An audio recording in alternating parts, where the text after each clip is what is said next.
Hola, bienvenidos a la continuación de este tema 8 de la escuela para familias. Vamos a continuar con el tema del estrés, como pueden ver. El tema del estrés lo vamos a iniciar ahora y vamos a ver qué es lo que les está afectando de manera diferencial a los adolescentes. Tanto padres, también profesores de adolescentes, hasta los 24 o 27 años, somos testigos casi a diario de explosiones de ira, o de lágrimas, o de enfados, desaires, irritabilidad, incluso hostilidad de nuestros aparentemente caprichosos niños, que ahora son adolescentes, y no sabemos muy bien qué es lo que les está pasando. Hay una razón, y esa razón es cerebral. Los niños ya adolescentes tienen una razón para comportarse así porque su cerebro está inmaduro. Esa es la razón, y estoy todas estas ponencias explicándolo para que ustedes entiendan y darles herramientas, primero la formación, la comprensión, y al finalizar les daré herramientas sobre cómo tratar a nuestros hijos.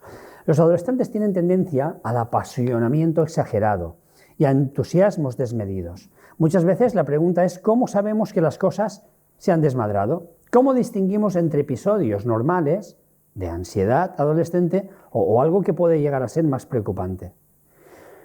Si enterarse de que han comido en el instituto a mediodía ya es difícil, ¿cómo no va a ser casi imposible que admitan que están deprimidos o angustiados? Y después parece impensable que se expliquen y hablar, disponer de la posibilidad de hablar de un problema.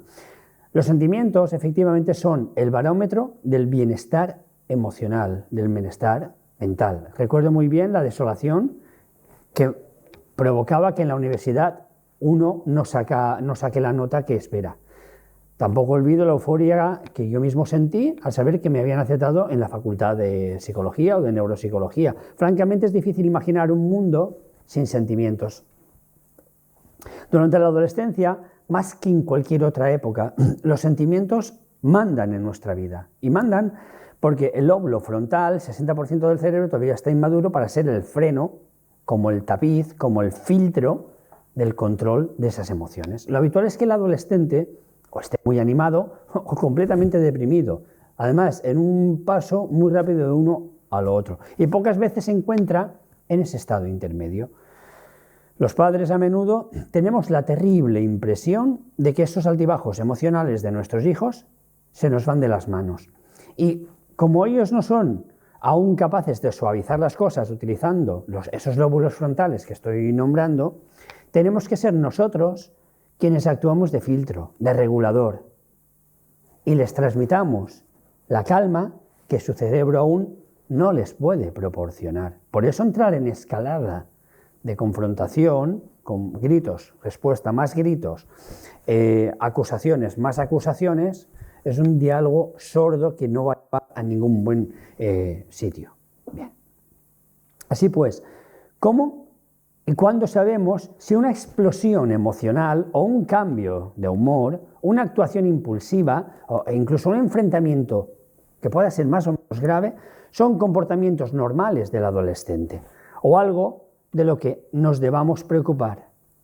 Una primera señal de depresión o un trastorno de ansiedad incipiente que está manifestando nuestro hijo son distinciones que tienen sus propias señales. Existen indicadores, grados y maneras de hacer estas distinciones, pero antes de ocuparme de ellas, en lo que he escrito, primero debemos entender qué son sentimientos y qué no lo son cuando hablamos del desarrollo adolescente. Gran parte de lo que hace tan difícil al adolescente es que muchas de sus reacciones ante el mundo son fruto de esos sentimientos y no de la razón. Los adultos no somos los únicos que lo sabemos, también lo saben los propios adolescentes, por supuesto. Muchas veces dicen que su vida es como una obra de teatro, unos momentos inmediatamente demasiado horrible y otras demasiado maravillosa, y dependiendo de las circunstancias, no de su estabilidad. La vida emocional de todos los seres humanos está estrechamente ligada al funcionamiento de una parte del cerebro preconsciente, que es la amígdala, de la cual ya he hablado en varias ocasiones, de la que nacen nuestros sentimientos y reacciones más primarios, el miedo, el odio, el pánico, la ira, la pena. Y desde el punto de vista emocional, la principal diferencia entre el adolescente y el adulto es que en los lóbulos frontales del primero, del adolescente hay mucha menos actividad, lo cual le dificulta el control de esos sentimientos, sobre todo en situaciones de crisis. Bien.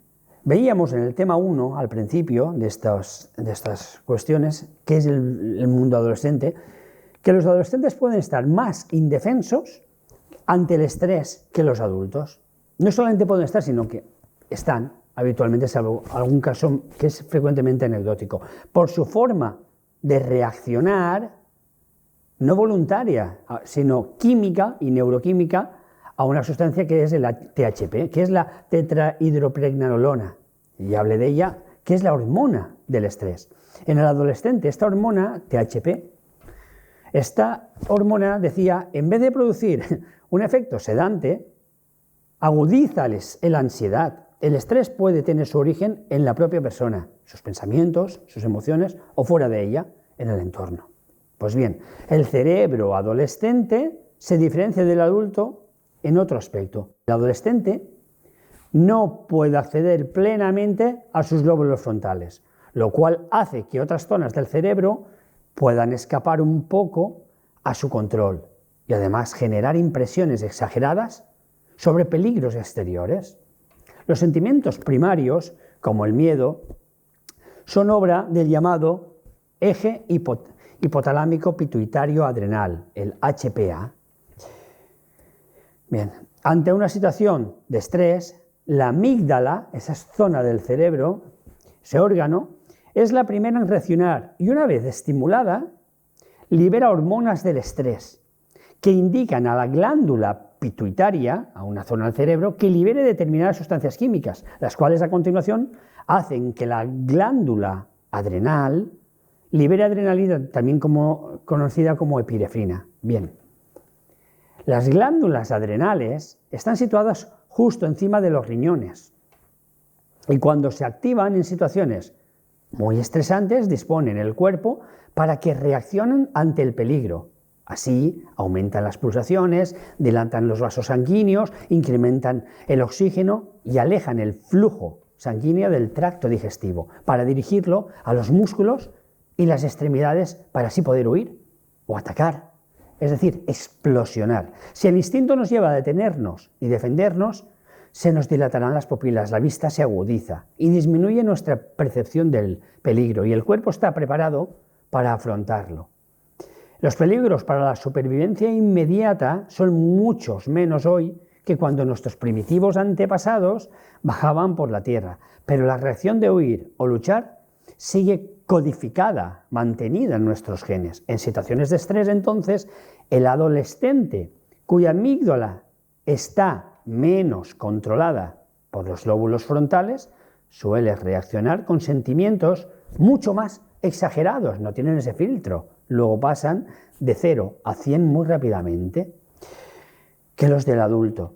Quien puede confiar en que la corteza frontal del interior de los lóbulos frontales le controle la ira y el miedo a poquitos segundos. Esta es la amígdala en una zona frontal, como puede verse, la zona roja en un dibujo que os he cogido, en la zona más escondida justamente arriba del tálamo. Es una zona eminentemente inconsciente. ¿Y qué hace? Además de la adrenalina, hay otra sustancia neuroquímica que es el cortisol, la cortisona, que contribuye a esa ebullición emocional del adolescente. Normalmente, el cortisol fluctúa a lo largo de un ciclo de 24 horas, con un alto nivel por la mañana, una vez que la persona se ha despertado.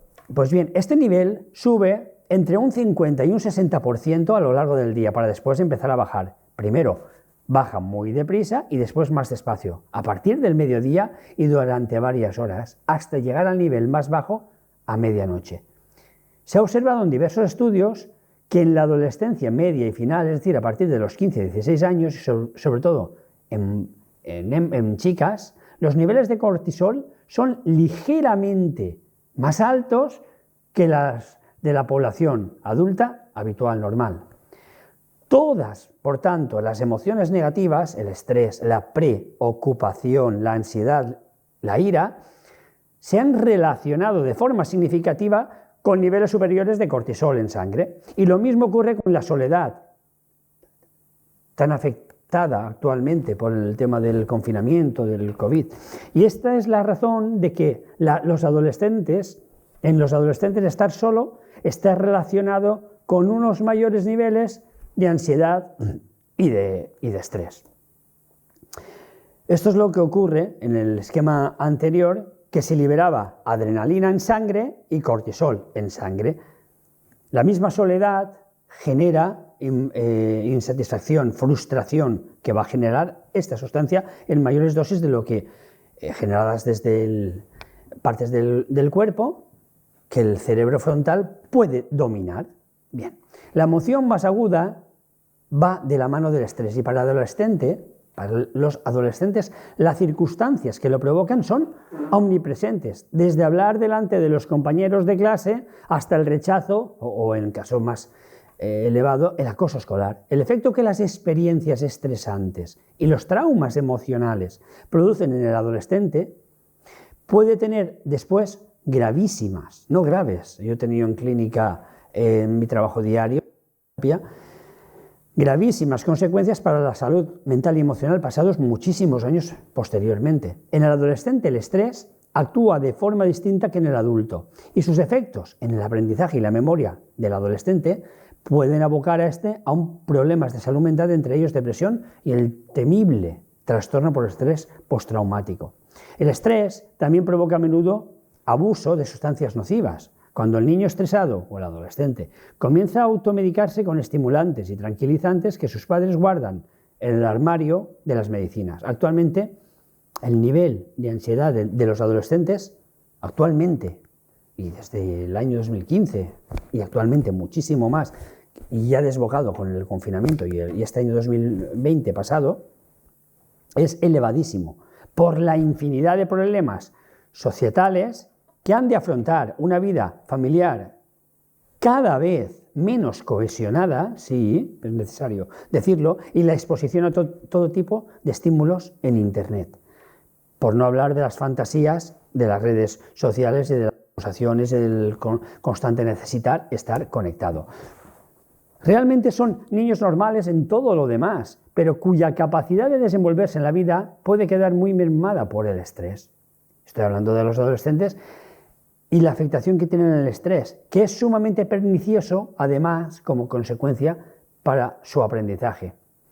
Un poco de presión puede motivar, pero cuando se pasa de cierto límite, el estrés provoca desatención y una verdadera incapacidad para aprender. Ayer mismo publiqué un post en Facebook y en Instagram sobre cómo afecta gritos, amenazas o malestar a los niños pequeños. Por eso habría que multiplicarlo por 70 en adolescentes, cómo les afecta ruidos, amenazas o cualquier señalización. Todos hemos visto a ese niño nervioso en concursos de conocimientos. Se quedan paralizados y algo que se sabe de memoria se convierte en un enigma.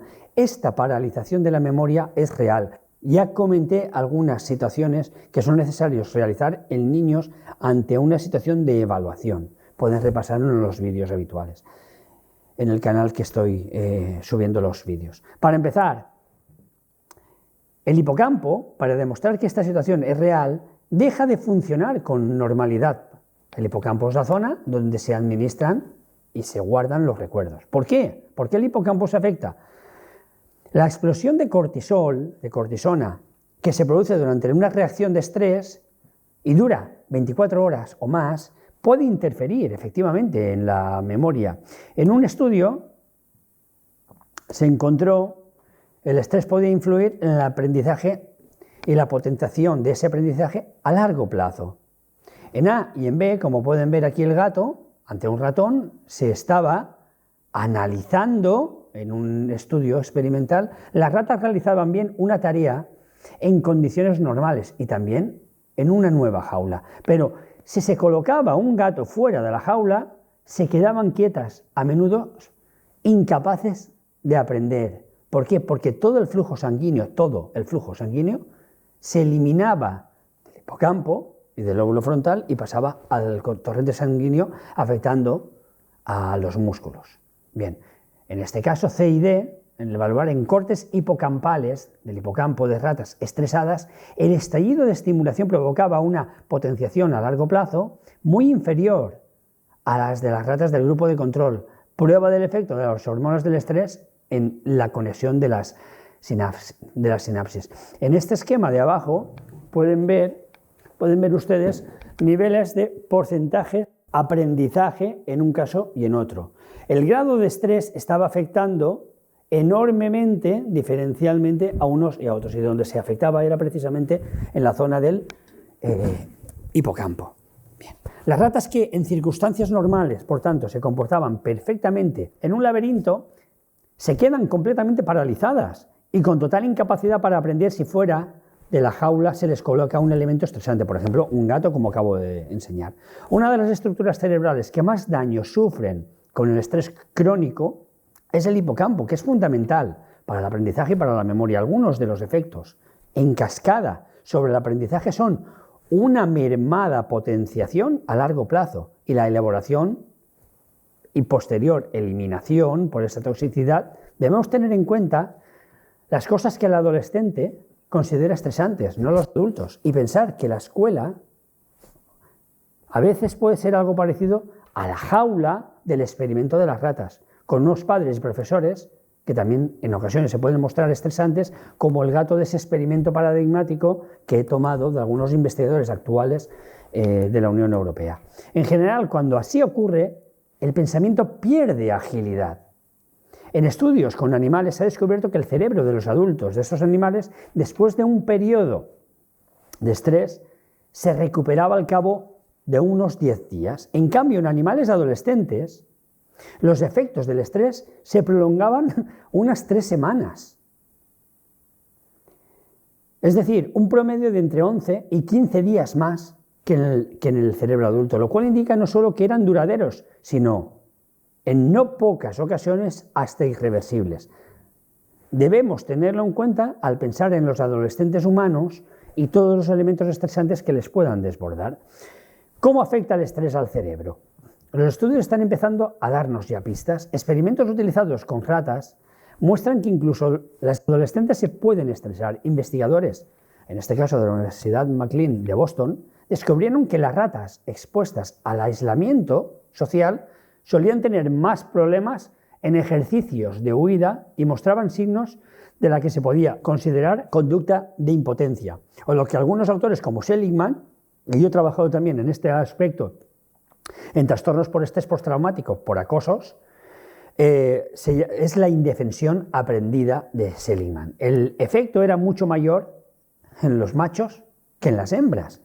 Al analizar sus cerebros se observaba una menor cantidad de conectividad sináptica y también de mielina, de la sustancia que conecta entre una neurona y otra, sobre todo en los lóbulos frontales y de nuevo en el hipocampo, es decir, en las zonas de almacenar aprendizajes nuevos o recuperar aquellos que me habían servido en el pasado. Parecía que la amígdala aumentaba de tamaño, se inflamaba incluso, tal vez, para poder afrontar el reto. Es evidente que el estrés aumentaba y alteraba la maduración del cerebro de las ratas. El estrés, por tanto, es de suma importancia en ese trauma emocional que, si no lo preveemos como padres y adultos, les puede acompañar el resto de su vida. Los adolescentes comparados con el resto de la población están mucho más expuestos a traumas emocionales cuyas consecuencias para su cerebro en desarrollo pueden ser devastadoras. En un amplio estudio iniciado en 2010 en Carolina del Norte, se mostraba que una cuarta parte de los adolescentes de 16 años habían vivido un suceso de gran magnitud o un estresante extremo, situaciones de todo tipo, desde un accidente grave, una enfermedad o la muerte de los padres, hasta incluidos abusos sexuales, violencia familiar, desastre natural o terrorismo. Una cuarta parte es el 25% de los que lo habían sufrido. Los sucesos de baja magnitud incluían separación y divorcio de los padres, mal llevados y la ruptura con algún amigo, novio o novia. Un tercio de todos los adolescentes encuestados habían vivido sucesos de baja magnitud, al menos una vez en los 3 meses anteriores a su participación en el estudio.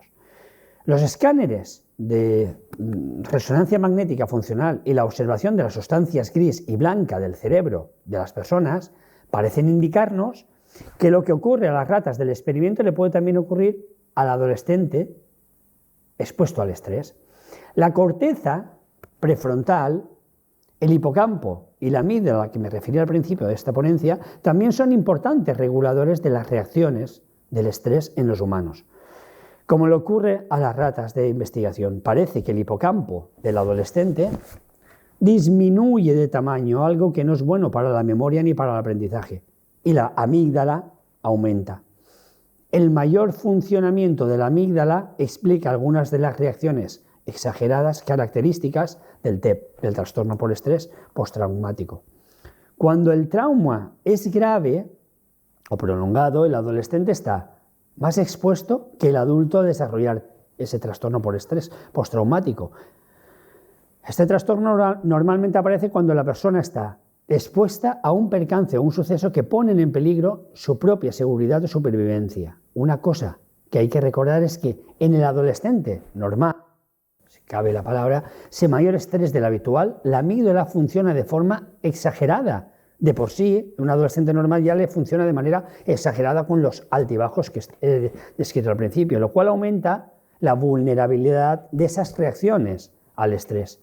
Un autor, Casey, y su equipo del Instituto Sackler de la Universidad de Cornell utilizaron resonancia magnética funcional para demostrar la activación del cerebro como respuesta a estímulos en un estudio muy interesante que provocaban miedo.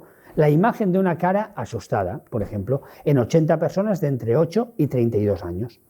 Pues bien, los resultados demostraron que al enseñar a las personas imágenes estresantes por las neuronas en espejo, la activación de la amígdala de los adolescentes que se inflamaba era mucho mayor que la de los niños o los adultos. Bien, había una mayor reacción, como estoy señalando. He tomado esta diapositiva, por ejemplo, de una fotografía. Ven al señor que está demostrando ese miedo. Se mostró a los sujetos caras que demostraban una expresión de miedo o otras de no miedo. Y en B, abajo, a la derecha, se utilizó la imagen por resonancia magnética funcional para determinar la activación de ese circuito del miedo que antes nombré, de la amígdala. Las reacciones de los adolescentes en general eran más fuertes que las de los sujetos más jóvenes o mayores. Así pues, el estrés, sumado a un sistema de reacción al estrés ya más activo, puede producir estragos en el cerebro del adolescente. Sin tratamiento, quienes padecen ese TEP, ese terrible TEP, trastorno por estrés postraumático, corren peligro de quedarse paralizados por el miedo y la ansiedad el resto de su vida ante un estímulo crónico, reiterativo, pero que no es el que lo inició. Algo puede despertarlo en una persona que se encuentra con otra que se parece someramente, físicamente, y así lo he trabajado a lo largo de mi vida laboral en psicoterapia. Los síntomas y problemas asociados al TEP no son solo el miedo y la ansiedad, sino que incluyen también tristeza, ira, soledad, de nuevo baja autoestima y la incapacidad no solamente de confiar, sino además de disfrutar estando con otras personas. Los problemas de conducta relacionados con ese trastorno por estrés postraumático van, sobre todo en adolescentes, van del aislamiento social y el bajo rendimiento académico a la agresividad, la hipersexualidad, autolesiones, uso de drogas o alcohol. Los adolescentes y niños con TEP son más propensos a reflejar sus traumas cuando dibujan o juegan. También suelen ser más impulsivos y agresivos que los adultos con ese mismo síntoma. Las investigaciones indican que algo tan simple como contemplar la cara de miedo o enfado de otra persona puede desencadenar el detonante en quien padece ese TEP. Una actividad de fuerza anormal en los centros emocionales. Mucha gente asocia ese trastorno con los veteranos de guerra, con algo dramático, con un accidente brutal. En la guerra, la mayoría de los combatientes son hombres y mujeres de más o menos 20 años, por lo que sus cerebros pagan un precio aún mayor que la de los soldados adultos. Científicos del Centro Nacional de Estudios sobre Veteranos de Guerra de la Universidad de Utah descubrieron que el 46, que sí, uno de cada dos % de quienes estuvieron desplegados en Irak o Afganistán, la mayoría de los cuales entraron en combate, decían tener ideas suicidas. Es una cantidad muy superior a la media del 6% de estudiantes universitarios no veteranos de guerra, que decían pensar seriamente en esa situación. Los jóvenes veteranos eran también 7 veces más propensos a intentos serios de suicidio que los universitarios no veteranos. En general, según la APA, la Asociación Psiquiátrica Americana, los predictores más importantes del TEP en los adolescentes son, en varios órdenes, la exposición a la violencia, aunque no sea presencial, pero sí visual, por medio de las redes sociales o de cualquier pantalla, y la muerte repentina de algún ser querido. Y de las dos, la muerte inesperada de algún ser querido es el más común. Los profesionales de la salud a veces subestiman el peligro de desarrollar TEP en los adolescentes, tal vez porque esta fase del desarrollo de la persona ya está marcada por altibajos emocionales y otras conductas típicas de la adolescencia, retraimiento, rebeldía, mal comportamiento y depresión. Pero todas ellas pueden también ser indicadores de TEP, por eso pasa más difuminado, menos perceptible. Una diferencia importante que quiero señalarle a los padres entre la depresión del adolescente y un TEP es que el miedo y la agitación son característicos, no son solamente más, sino que son característicos del TEP, que la inestabilidad emocional y el retraimiento, más propios de la depresión. No es de extrañar que los niños y adolescentes expuestos a traumas sean más proclives a desarrollar ese tipo de trastornos de ansiedad. El trauma y el estrés tienen graves consecuencias para el cerebro adolescente, pero las alteraciones del cerebro provocadas por el estrés, sobre todo en el adolescente, también se pueden producir bastantes años antes de la adolescencia, incluso in útero. En un estudio, en este sentido, se observó que la mayoría de chicos y chicas de 17 años cuyas madres habían vivido situaciones más estresantes de lo normal in útero durante el embarazo, divorcio, pérdida de trabajo, muerte de un ser querido, tenían más hormonas del estrés de las normales, incluso en situación de descanso de las propias madres. Los varones suelen estar más expuestos a estresantes traumáticos que las mujeres. Sin embargo, los estudios demuestran que las mujeres expuestas a sucesos traumáticos son más propensas a desarrollar TEP. El estrés grave crónico está relacionado también con el maltrato físico y emocional. Algunos autores de alguna universidad, por ejemplo la de Londres, el University College de Londres, utilizaron resonancia magnética funcional para escanear el cerebro de 27 niños y adolescentes jóvenes de aspecto sano, pero que habían sido maltratados, y después compararon los resultados con los de niños sanos que no habían sido maltratados, víctimas de esos malos tratos. Pues bien, los científicos descubrieron en los escáneres que cuando a los niños y adolescentes maltratados se les mostraban caras de enfado, ajenas a sí misma, su amígdala y su ínsula anterior, de las que se sabe que intervienen no solo en la detección inmediata de esa amenaza, sino también en la previsión anticipatoria del dolor, mostraban una mayor actividad similar a la del soldado en pleno combate, como si eso lo estuviera pasando a él en primera persona en esa misma situación que no era la suya. Estudios realizados a finales de 2011 y se han replicado en el 2019 revelaron que los adolescentes que habían sufrido maltrato o abandono físico o emocional mostraban pruebas de daño cerebral aunque no hubiera ninguna enfermedad mental diagnosticable. Es decir, había una dificultad en conectividad cerebral. Científicos de la Universidad de Yale descubrieron que los adolescentes que habían sufrido maltrato o abandono emocional tenían menos cantidad de sustancia gris, nada menos que en la corteza prefrontal. La disminución de la actividad en esa corteza prefrontal de estos jóvenes maltratados podía interferir también en su motivación y en el control o en el autocontrol de sus propios impulsos y en la capacidad de concentración, de recordar y de aprender. Los adolescentes víctimas, además de abandono emocional, también mostraban menor actividad en las partes del cerebro que regulan las emociones. Entre quienes habían sufrido maltrato físico, los varones mostraban una menor actividad en zonas del cerebro relacionadas con el control de esos impulsos y también con el abuso de drogas, lo cual significa que tenían mayor tendencia a abusar del alcohol y de las drogas. Mientras que las chicas mostraban mayor reducción de la actividad en zonas del cerebro relacionadas con la depresión. Es decir, les afectaba más la depresión a ellas y más a conductas impulsivas de búsqueda del riesgo a los varones. Sin embargo, estos científicos, y luego se ha replicado en algunas tesis doctorales, yo mismo lo hice en la mía, subrayan que no era posible que tales déficits fueran permanentes, gracias en gran parte a la plasticidad del cerebro durante la adolescencia. Pero para ello necesitaban un cierto tipo de trabajo neurocognitivo y neurofuncional.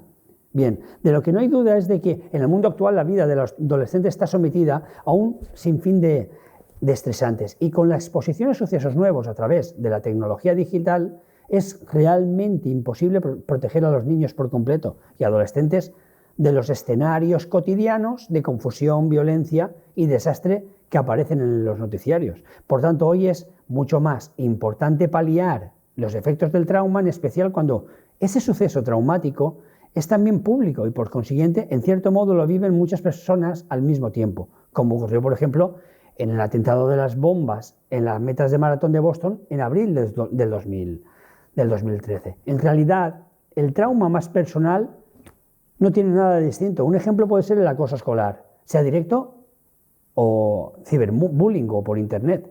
Los adolescentes son muy sensibles a la crítica negativa y al hostigamiento.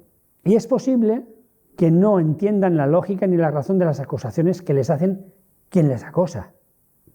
Y necesitan un trabajo especializado porque lo interiorizan y después hay unas dificultades debido a la escasa conectividad del cerebro prefrontal, que lo expresen. No solamente es un trabajo de prevención de que eso no ocurra, sino de trabajar en prevención selectiva y también indicada en las víctimas, en la victimología de las personas cuando esto ocurre. Padres y centros educativos deben tomarse muy en serio el acoso escolar. No es un asunto trivial para la víctima. La asociación lo ha recogido, esto es una serie de medidas que planteó la APA, la Asociación de Psicología Americana y Psiquiátrica, señalaba una serie de medidas para ayudar al adolescente que vive las consecuencias inmediatas de un trauma que pasa a ser visible por público. Crear un espacio para ese adolescente víctima de esta situación, alejada de curiosos y de los medios de comunicación. Con mucho tacto, pero con firmeza, alejar al adolescente del lugar donde se haya producido la violencia, por el efecto estresante que el mismo ambiente donde ha ocurrido puede desencadenar. Facilitar ayuda al adolescente que muestra signos de pánico y pena profunda, incluso temblores. Ayudar al adolescente a que se sienta seguro, con palabras o gestos de apoyo y comprensión. De hecho, en algunos países han introducido la figura no solamente del psicólogo clínico en institutos, sino del neuropsicólogo en centros de educación secundaria. Informar del suceso traumático, de lo que le está pasando al adolescente, en un lenguaje que él lo pueda entender y que le ayudará a comprender qué ha sucedido y se sentirá más tranquilo. La otra cara de la vulnerabilidad del adolescente ante el trauma es la capacidad de recuperación, algo que también se observó en algunas de las víctimas adolescentes en unos sucesos con explosivos, cuando asistían al baile de graduación de un instituto y que solo unas semanas o meses después de aquellos traumáticos sucesos pudieron regresar a las aulas ya en la universidad. La resiliencia no es algo con lo que se nace o no se nace, en realidad se aprende. La resiliencia es la capacidad de transformar una situación complicada en algo que puede ser positivo para nuestro desarrollo. Como adultos estamos en posición de facilitar información a nuestros adolescentes, de decirles que tengan cuidado, pero para ello debemos nosotros tener este tipo de información. Y el cerebro y el conocimiento del cerebro nos proporciona unas herramientas fundamentales.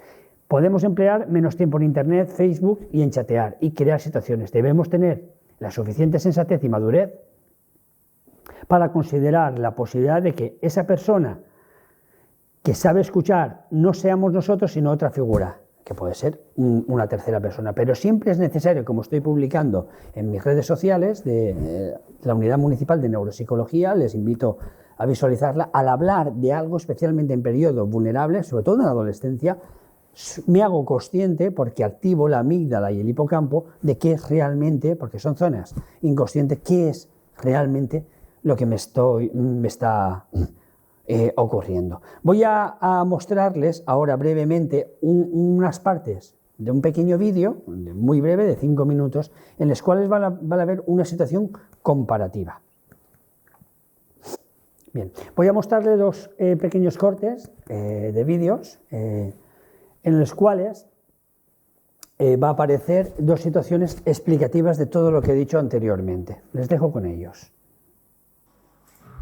Aunque la mayoría experimenta el estrés cada día, es probable que sepas sobre ello menos de lo que piensa. ¿No me cree? Vamos a jugar.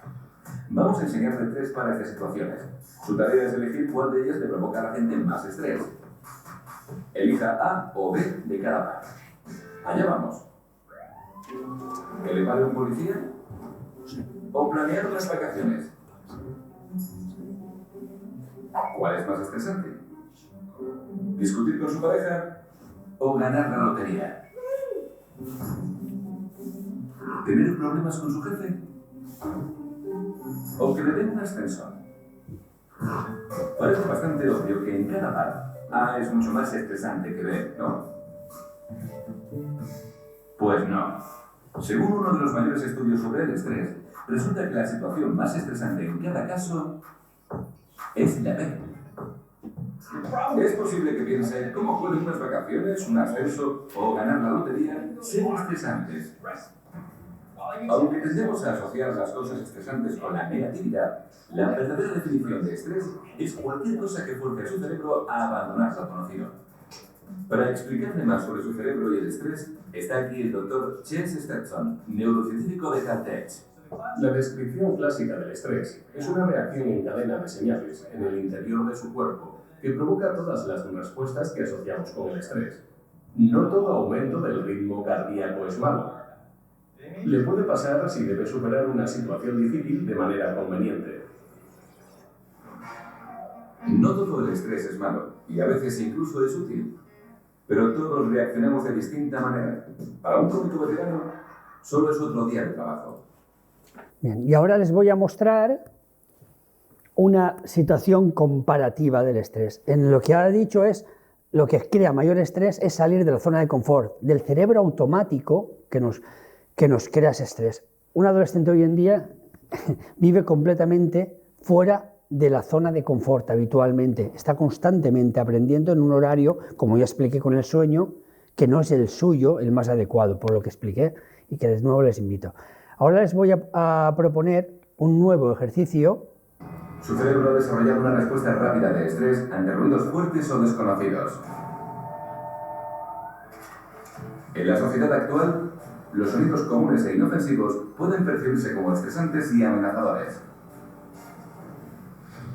Vamos a probar este otro juego diseñado para estresarte. Aprenderás seguro a manejarlo. ¿Se acuerda de esto? Se llama Perfection. Este juego ha estado estresando a niños de todas las edades durante 30 años. El objetivo es encajar las piezas en los agujeros con la forma correcta mientras el reloj está en marcha. Y si no es lo bastante rápido, se acabó el juego. Este juego es lo bastante estresante por sí solo, pero hemos traído al cómico Ben Bailey para aumentar más la presión. ¡Vamos! ¿De acuerdo? ¿Cómo estás? Estoy bien. Vamos a jugar a Perfection. Sí. ¿Te sientes bien? En realidad no. Está bien, pues tenemos un amigo muy amable y tranquilizador que nos va a ayudar. Ven, ¿qué tal estás? Hola. Los jugadores van a intentar llenar el tablero mientras Ben hace lo posible para estresarlos todavía más. Intente jugar a ver si puede emparejar las formas antes que ellos. 3. ¿Preparado? 2. Uno, si la saben memorizarlo. Vale. Vamos, date prisa. Vale. Ahí. Podría hacerlo mejor con los pies. Lo intento. ¿No aprendiste las formas en la guardería? Esa no. Sería peor si estuviera aquí, te distraería más. ¿Esta te descoloca? Dios mío, tardas una eternidad. ¿Eso es un grupo? Eres malo. ¡Venga, vamos!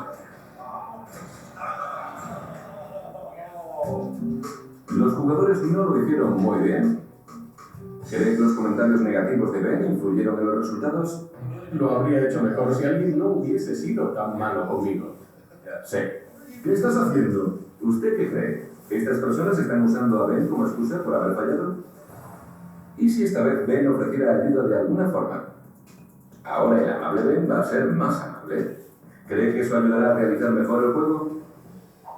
Vamos a descubrirlo. De acuerdo, has empezado muy bien. Lo dominas sin problema. Va genial, solo tienes que respirar. Va bien, no te preocupes, no te estreses, hay tiempo.